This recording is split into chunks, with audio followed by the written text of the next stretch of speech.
Hi നമസ്കാരം പ്രിയ സുഹൃത്തുക്കളെ, real ഫാമേഴ്സിൻ്റെ മറ്റൊരു വീഡിയോയിലേക്ക് സ്വാഗതം. നമ്മളെ കേരളത്തിൽ ഏറ്റവും കൂടുതൽ ജനപ്രിയ ഏറിയ ഒരു ഇനം ഭക്ഷ്യവസ്തുവാണ് ചീര.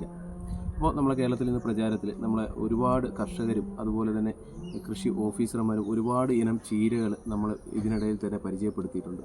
ഒരു പ്രദേശത്തെ അഭിമുഖീകരിച്ചുകൊണ്ട് തന്നെ വ്ളാത്താങ്കര എന്ന് പറയുന്ന ഒരു ചീര കേരളത്തിൽ വ്യാപകമായിട്ട് പ്രചാരം നേടുകയും ഒരുപാട് കർഷകർക്ക് ആ ചീര കൊണ്ട് ഗുണങ്ങൾ ഉണ്ടാവുകയും ചെയ്തിട്ടുണ്ട്.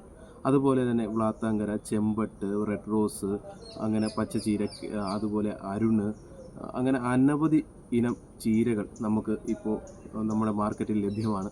അത് ഒരുപാട് കർഷകർക്ക് ഒരുപാട് സാമ്പത്തിക ലാഭം ഉണ്ടാക്കി കൊടുക്കുന്ന ഒരു വിള കൂടി തന്നെയാണ് നമ്മുടെ ചീര. അതിൽ നിന്നും വ്യത്യസ്തമായിട്ട് ഒരു ഇനം തന്നെയാണ് ഞാൻ ഇന്ന് ഇവിടെ പരിചയപ്പെടുത്താൻ പോകുന്നത്.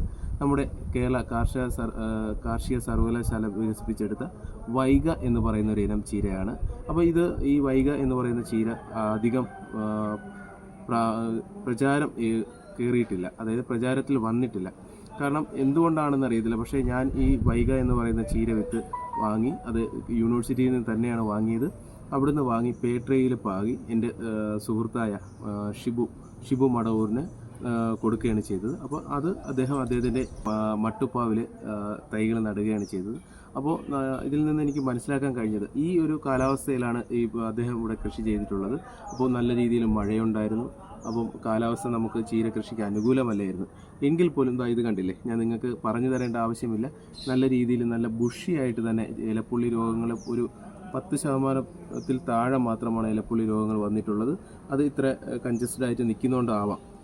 അതിലേറ്റവും വലിയൊരു പ്രത്യേകത എന്ന് പറയുന്നത്, ഒരടി പൊക്കം വരുമ്പോൾ തന്നെ ഈ ചീരയ്ക്ക് ഒരുപാട് അനവധി ബ്രാഞ്ചുകൾ വരികയാണ്. ഏകദേശം 1, 2, 3, 4, 5, 6, 7, 8, 9, ഇവിടെയും കൂടെ കൂട്ടുമ്പോൾ 10 ബ്രാഞ്ചുകൾ ഈ ഒറ്റ ചീരയിൽ നിന്ന് വരികയാണ്. അപ്പോൾ ഒരു കർഷകനെ സംബന്ധിച്ച് ഇത്രയും ബ്രാഞ്ചുകൾ വരുന്നത് നല്ല ബുഷിയായിട്ട് വളരുകയാണെങ്കിൽ 4 or 5 തണ്ടുകൾ വെക്കാൻ നേരത്തെ തന്നെ ഏകദേശം 1/2 കിലോയ്ക്ക് മുകളിൽ ചീരയുടെ വെയിറ്റ് പോകും. അങ്ങനെ 1/2 കിലോയ്ക്ക് മുകളിൽ വെയിറ്റ് പോകുമ്പോൾ ഇന്നത്തെ വിപണി അടിസ്ഥാനത്തിൽ ഏകദേശം 30 രൂപ മുതൽ 35 രൂപ വരെ ഒരു കർഷകന് തീർച്ചയായിട്ടും ലഭിക്കും. അപ്പോൾ എൻ്റെ അഭിപ്രായത്തിൽ ഈ വൈഗ എന്ന് പറയുന്ന ചീര നല്ല രീതിയിൽ തൂക്കം ലഭിക്കുന്ന ഒരു ചീര തന്നെയാണ്. അതോടൊപ്പം തന്നെ നമുക്ക് മഴക്കാലത്തും കൃഷി ചെയ്യാൻ പറ്റുന്ന, വ്ളാത്താങ്കരയെ പോലെ കൃഷി ചെയ്യാൻ പറ്റുന്ന ഒരു ചീര തന്നെയാണ്. പിന്നെ എൻ്റെ ഒരു അനുഭവം എന്ന് പറയുന്നത്, ഞാൻ ഇത് കണ്ടതിൽ നിന്നുള്ളൊരു ഇത് പറയുന്നത്, ഏകദേശം നമുക്ക് ഇത് ചീര വിത്തുകൾ പേട്രയിൽ പാകുകയോ അല്ലാന്നുണ്ടെങ്കിൽ ചെറിയ തടങ്ങൾ ഒരുക്കി അതിനകത്ത് പാകിയ ശേഷം പിരിച്ചു നടുന്നതായിരിക്കും നല്ലത്. അതിനുള്ള കാരണം, ഈ ചീരയ്ക്ക് ഒരുപാട് ബ്രാഞ്ചുകൾ പൊട്ടി വളരുന്നതിനാൽ അല്പം സ്ഥലം കൊടുത്ത് വളർത്തുന്നതായിരിക്കും ഏറ്റവും നല്ലത്. അപ്പോൾ അത് നല്ല രീതിയിൽ ബുഷിയായിട്ട് വളരാനും സാധിക്കുമെന്ന് പ്രതീക്ഷിക്കുന്നു. അപ്പോൾ എന്തായാലും ഇതൊരു പരീക്ഷണാടിസ്ഥാനമായിരുന്നു. ഇനി എന്തായാലും നമ്മൾ ഇപ്പോൾ ഉടനെ തന്നെ നമ്മുടെ കൃഷിയിടങ്ങൾ തയ്യാറാക്കി ചീര വിത്തുകൾ പേട്രയിൽ പാവി തന്നെ അത് പിരിച്ച് നട്ട് തന്നെ ചെയ്യാനായിട്ടുള്ളവർ നോക്കുന്നുണ്ട്.